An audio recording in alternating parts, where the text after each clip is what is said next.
Bonsoir et merci pour l'écouter le message de l'Évangile ce soir. J'aimerais faire 4 lectures dans la Bible et la première se trouve dans le livre de deuxième Chronique, chapitre 20 et verset 1. Deuxième Chronique, chapitre 20 et verset 1. Après cela, les fils de Moab et les fils d'Ammon, et avec eux des Maonites, marchèrent contre Josaphat pour lui faire la guerre.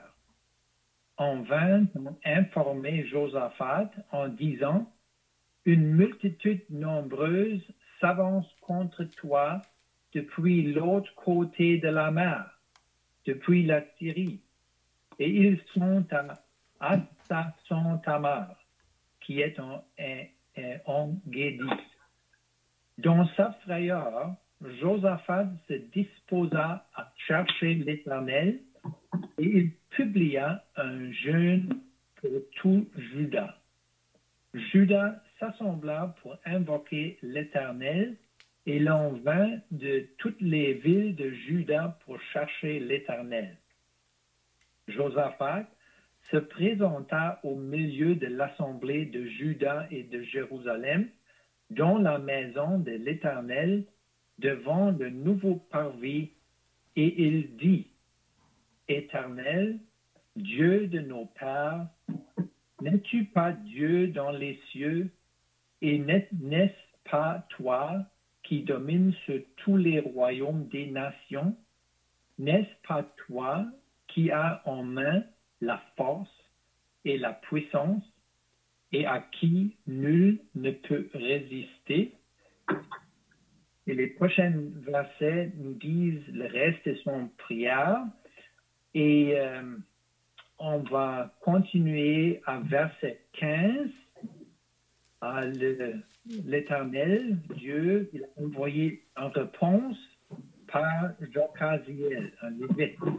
Verset 15. Et Jacaziel dit, « Soyez attentifs, tout Juda et habitants de Jérusalem, et toi, roi Josaphat. Ainsi vous parle l'Éternel. Ne craignez point et ne vous effrayez point devant cette multitude nombreuse, car ce ne sera pas vous qui combattrez, ce sera Dieu. Demain, descendez contre eux. Ils vont monter par la colline de Tits, et vous les trouverez à l'extrémité de la vallée, en face du désert de Jéruel. Vous n'aurez point à combattre en cette affaire. Présentez-vous, tenez-vous là, et vous verrez la délivrance que l'Éternel vous accordera. Juda et Jérusalem, ne craignez point et ne vous effrayez point. Demain, sortez à leur rencontre et l'Éternel sera avec vous. Maintenant, j'aimerais aller au Nouveau Testament, dans l'Épître aux Romains et chapitre 5, s'il vous plaît. Romains, chapitre 5. Et on va lire juste un verset, c'est verset 6. Romains, chapitre 5, verset 6. C'est l'apôtre Paul qui écrit ces mots par l'Esprit de Dieu. « Car lorsque nous étions encore sans force, Christ, au temps marqué, est mort pour des impies. » Une autre petite lecture dans la première épître aux Thessaloniciens. Première épître aux Thessaloniciens, chapitre 1 et verset 9. Car on raconte à notre sujet quel accès nous avons eu auprès de vous et comment vous vous êtes convertis à Dieu en abandonnant les idoles pour servir le Dieu vivant et vrai, et pour attendre des cieux son Fils, qu'il a ressuscité des morts, Jésus, qui nous délivre de la colère à venir. Et en dernière lecture, dans l'Évangile selon Jean. L'Évangile selon Jean, chapitre 19, Jean 19 et verset 28. Après cela, Jésus, qui savait que tout était déjà consommé, dit, afin que l'Écriture soit accomplie, j'ai soif. Il y avait là un vase plein de vinaigre. Les soldats en remplirent une éponge et l'ayant fixé à une branche d'hysope, ils l'approchèrent de sa bouche. Quand Jésus eut pris le vinaigre, il dit, tout est accompli. Et baissant la tête, il rendit l'esprit. Et pour ceux qui ne savent pas ce passage-là, c'était à propos de la crucifixion du Seigneur Jésus-Christ au Calvaire. Et il dit dans verset 30, c'est vraiment important pour mon petit message, le Seigneur Jésus a dit, tout est accompli. J'aimerais utiliser les petits passages que nous avons lus ensemble pour prêcher un petit message dans l'Évangile ce soir. Le passage dans 2e Chronique, chapitre 20, est vraiment intéressant. Et nous pouvons tirer une illustration pour expliquer le message de l'Évangile de cette histoire-là. En ce temps-là, Josaphat était roi du royaume de Juda. Et nous avons lu juste quelques versets dans chapitre 20 qui nous donnent des détails des choses qui se faisaient dans 2 jours. 2 jours qui étaient vraiment importants dans l'histoire d'Israël et dans la vie du roi Josaphat. Nous avons lu à propos une nombreuse armée de soldats qui marchèrent contre Josaphat pour lui faire la guerre. Et quelqu'un vient et il informait Josaphat, il a dit, une multitude nombreuse s'avance contre toi. Alors, une grande multitude d'ennemis s'avance contre Israël, contre Jérusalem, contre Josaphat pour les faire périr. Et c'était vraiment grave et des nouvelles terribles pour Josaphat et pour tout son peuple. Mais aussi, nous avons lu à propos le jour prochain, et c'était un jour de grande joie. Alors, nous avons 2 jours ici, un jour de grande tristesse à cause des nouvelles des ennemis qui s'approchèrent, mais l'autre jour, un jour de grande joie à cause du Seigneur, Dieu d'Israël, a pourvu une grande victoire pour Josaphat et pour son peuple d'Israël. Alors, on va regarder ce petit passage un petit peu. Nous avons lu à propos de la multitude d'ennemis qui marchaient contre Josaphat. Et Josaphat, il savait que lui et Israël ne pouvaient pas résister cette multitude d'ennemis. Ils n'avaient pas la force. Et dans verset 12, nous avons lu une partie de son prière à Dieu et Josaphat a dit, nous sommes sans force devant cette multitude nombreuse qui s'avance contre nous. Alors, la première chose qu'il savait, il savait que ni lui, ni son peuple, Israël, donc l'armée d'Israël, avait la force à combattre à cet ennemi. Mais aussi une deuxième chose, Josaphat savait. Dans la même verset, nous avons lu « Et nous ne savons que faire ». Alors, sans force et sans plan, il ne savait pas quoi faire. Et il y a une troisième chose que Josaphat a reconnue. Il savait que s'il y a la délivrance pour lui et pour Israël, cette délivrance devait arriver de Dieu. Dieu avait le pouvoir et la force à combattre cet ennemi. Mais pas Josaphat ou Israël, mais Dieu. Il pouvait le faire. Et Josaphat était sûr de ça. Il était convaincu de ça. Il savait ça pour sûr, pas de doute.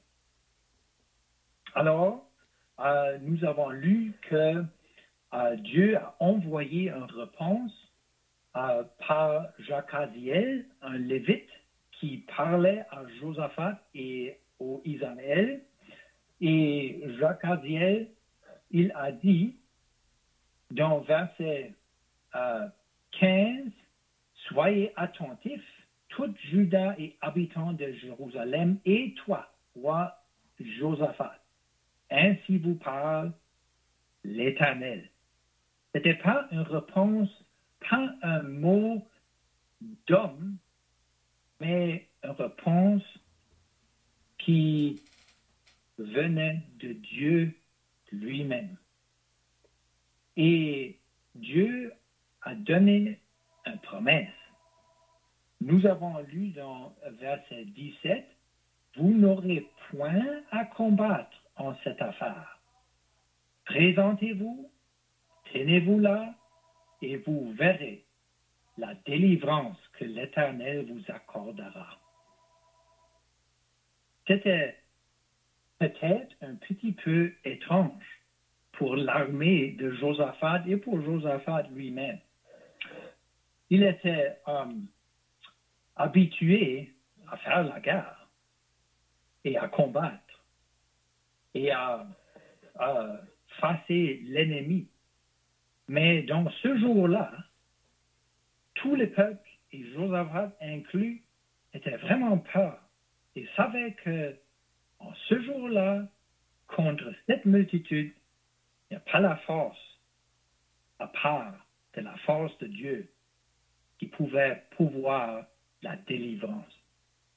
Et le message que Josaphat a reçu, c'était que ce n'était pas nécessaire pour Josaphat ou pour son ami ou pour son peuple Israël de faire quelque chose. Rien à faire.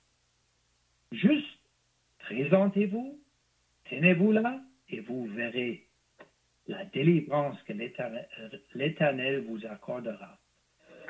Dieu pouvait faire tout pour pouvoir la victoire en ce jour-là. Alors, le roi Josaphat et son peuple, ils croyaient la parole de Dieu, la promesse qu'il a donnée par son serviteur Jacaziel. Et dans le reste du chapitre, nous pouvons lire la grande victoire que Dieu a pourvue pour son peuple et le grand trésor d'or et d'argent que Josaphat pouvait et son peuple pouvaient amasser. C'était un grand jour de joie pour Israël parce qu'ils pouvaient voir la force de Dieu, l'autorité de Dieu ce que Dieu pouvait faire pour eux et pouvaient voir le salut, la délivrance que Dieu a pourvu. Maintenant, j'aimerais utiliser les 3 passages que nous avons lus dans le Nouveau Testament et on va voir une petite illustration de cette histoire dans l'Ancien Testament pour notre message dans l'Évangile. Alors, Josaphat, il attendait qu'une grande armée d'ennemis s'approchait. Chers amis, si vous n'êtes pas sauvés, il y a un grand ennemi qui s'approche de vous. Et pour moi, j'étais sauvé en mars 1999. Et avant ça, j'avais un grand ennemi qui s'approche et j'étais sans force. Dans le Nouveau Testament, nous pouvons lire dans Romains chapitre 5 et verset 6, car lorsque nous étions encore sans force, Christ, au temps marqué, est mort pour des impies. Et la Bible nous dit qu'il y a la mort qui s'approche de chacun de nous. Et nous pouvons lire dans la Bible la raison pourquoi est-ce qu'il y a la mort qui s'approche à chacun de nous. La raison pourquoi, c'est le péché, nos péchés. Dans la Bible, nous pouvons lire comment le péché a entré le monde par Adam, le premier homme. Et par lui, le péché est distribué par tout le peuple. Et la Bible nous dit que chacun de nous, chaque personne, a péché contre Dieu. Nous avons fait des choses qui ne sont pas correctes. Et nous savons ça. Et tout ça que nous avons mal fait, c'est contre Dieu. Et Dieu l'appelle le péché. Et le péché mérite la mort. La Bible nous dit dans Romains chapitre 6 que le salaire du péché, c'est la mort. Ça, c'est la raison pourquoi les personnes, toi et moi, nous allons mourir. Alors, si que nous pouvons voir que la mort, le péché, est un grand ennemi qui s'approche de nous, et la mort, chaque jour qui passe, la mort, c'est plus et plus proche de chacun de nous. Peut-être ça va être ce soir que quelqu'un parmi nous va être dans l'éternité. Et c'est quelque chose de vraiment grave, à cause la Bible nous dit qu'après la mort, il y a le jugement. Et dans l'éternité, il y a juste 2 destinations. Le ciel pour ceux qui sont lavés et purifiés de leurs péchés, qui sont sauvés par la grâce et par la foi en Jésus-Christ, le sauveur du pécheur. Mais aussi, la Bible nous dit, il y a l'étang de feu, il y a l'enfer et l'étang de feu pour ceux qui vont dans la mort sans le salut que Dieu a pourvu par son Fils le Seigneur Jésus-Christ. C'est grave. Alors la Bible nous dit, il faut se préparer pour l'éternité. Il faut se préparer à la rencontre de Dieu. Il faut d'être sauvé par la grâce de Dieu et au moyen de la foi en Jésus-Christ. Alors il y a un grand ennemi, le péché et la mort, le résultat du péché, qui s'approche de chacun de nous. Et c'est nécessaire d'être comme Josaphat en ce jour-là. Josaphat qui reconnu qu'il était sans force contre cet ennemi. Et il ne savait pas quoi faire. Pas de plan. Comment combattre un ennemi si grand. Mais il aussi savait que s'il y avait le salut, la délivrance pour Israël, ça devrait venir de Dieu. Et chers amis, ce soir, si vous voulez être sauvés de vos péchés, sauvés de la mort et préparés pour éternité et d'avoir une place dans le ciel de Dieu, si vous voulez avoir cette victoire, il faut vous regarder à Dieu pour lui à faire quelque chose pour vous. À cause, la Bible nous dit, nous étions sans force contre cet ennemi. Notre salut vient de Dieu et pas d'homme. C'est pas possible pour personne à payer assez, à prier assez, à faire des bonnes œuvres assez pour recevoir le salut de vos âmes. C'est impossible. À cause, la Bible nous dit que le salut a besoin d'être reçu par la foi en Jésus-Christ et non par les œuvres. Josaphat a compris ça.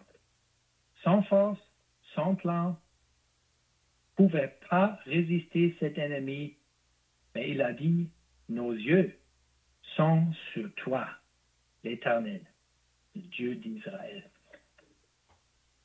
Dans la première épître de Thessaloniciens, chapitre 1, nous avons lu que Jésus, il est la source.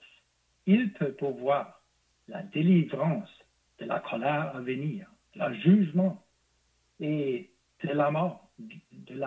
Il peut pourvoir la délivrance.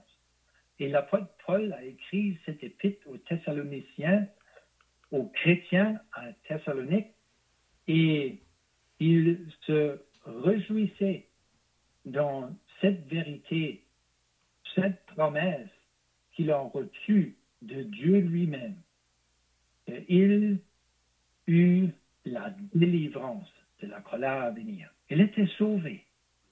Il avait la confiance pour l'éternité, pas de crainte non plus, mais il pouvait attendre pour l'avènement du Seigneur. Il pouvait attendre pour l'éternité à venir, à cause il avait prêt à la rencontre de Dieu. Il était sauvé, la délivrance. Et ce soir, j'aimerais fixer les regards sur la croix de Jésus. Dans Jean chapitre 19, nous avons lu à propos de la crucifixion du Seigneur Jésus-Christ. Et sur la croix, après, toute chose était accomplie, toute chose était faite, toute chose était consumée, et toute écriture et les promesses de Dieu dans l'Ancien Testament par ses prophètes à propos de Jésus, c'était tout fait. Le Seigneur Jésus pouvait dire, tout est accompli. Alors, ce soir, nous voulons vous inviter, vous qui ne sont pas sauvés, à regarder le Seigneur Jésus sur la croix. L'ennemi, la mort, le péché, c'est trop grand pour vous à faire quelque chose, à combattre cet ennemi. Mais si vous pouvez fixer vos yeux sur le Seigneur Jésus-Christ, la Bible nous dit qu'il a accompli tout. Il a gagné la victoire sur l'ennemi de la mort et du péché, à cause il a payé pour nos péchés avec son sang précieux. Et il a donné sa vie pour prendre sur lui-même le salaire de nos péchés. Et ça c'est la mort. Et il est mort pour nous, dans ma place. Il est mort à la croix du Calvaire. Tout est accompli. Il a gagné la victoire. Et pour moi, c'est plus que 20 ans passés maintenant, mais je ne vais jamais oublier ce moment quand j'ai fixé mes regards sur la croix et par la foi, j'ai simplement accepté que le Seigneur Jésus est mort pour moi. Il a combattu l'ennemi de la mort et mes péchés étaient tous pardonnés à cause qu'il a payé pour eux. Et j'étais dans une manière juste comme Josaphat. Et chaque personne qui est sauvée dans le monde aujourd'hui était dans une manière comme Josaphat. Et nous avons juste regardé et nous avons voyé qu'à la croix, le Seigneur Jésus a gagné la victoire pour nous, pour pouvoir le salut pour nos âmes, pour nous préparer, pour nous laver de nos péchés pour toute l'éternité. Et le message de l'Évangile, c'est pas difficile, mais juste comme avec Josaphat, il faut qu'une personne croit le message, croit les promesses que Dieu nous a données dans la Bible, dans les Écritures. Et juste comme Josaphat, qui simplement croyait le message de Dieu par Jacques Aziel. Et il simplement faisait ce que Dieu voulait. Présentez-vous, tenez-vous là, et vous verrez la délivrance. Il faisait ça. Il voyait la délivrance. Et il était en grande joie à cause de cette victoire que Dieu a pourvu pour Israël à ce jour-là.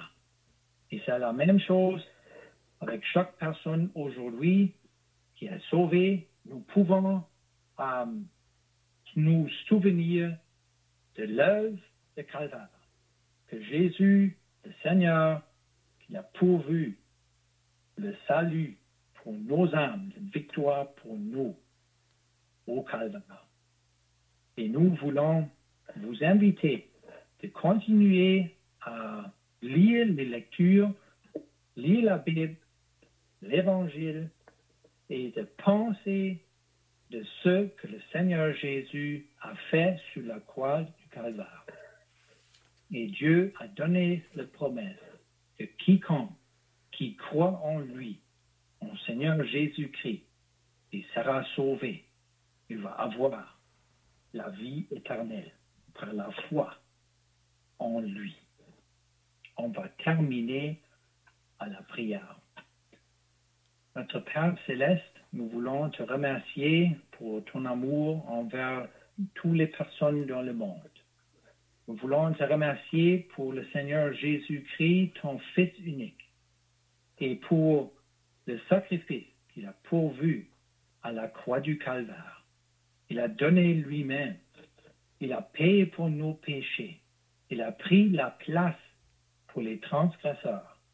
Mais nous voulons te remercier pour sa résurrection. Il est le sauveur des pécheurs vivants. Et il a la force et l'autorité à pardonner les péchés pour tous ceux qui veulent placer leur foi en lui et en la victoire qu'il a accomplie à la croix. Nous voulons demander que tu vas bénir tous ceux qui ont écouté le message ce soir. Et notre prière est qu'il y a parmi nous quelqu'un qui va être sauvé, même ce soir. Nous prions, nous rendons grâce à toi, au nom précieux du Seigneur Jésus-Christ. Amen. Amen.